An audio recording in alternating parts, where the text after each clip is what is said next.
ازاي تعرف المنتجات دي اصليه ولا لا؟ هنشوف مع بعض الاول منتج هيدروكسي كات من شركه ماسل تك، ده فات بيرنر حوارق دهون.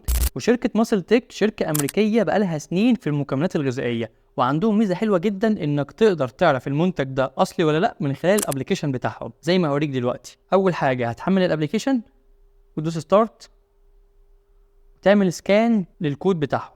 طبعا لازم يكون في اضاءه كويسه. تمام، البرودكت فيريفايد. كده عرفت ان العلبه دي مضمونه وطالعه من عندهم.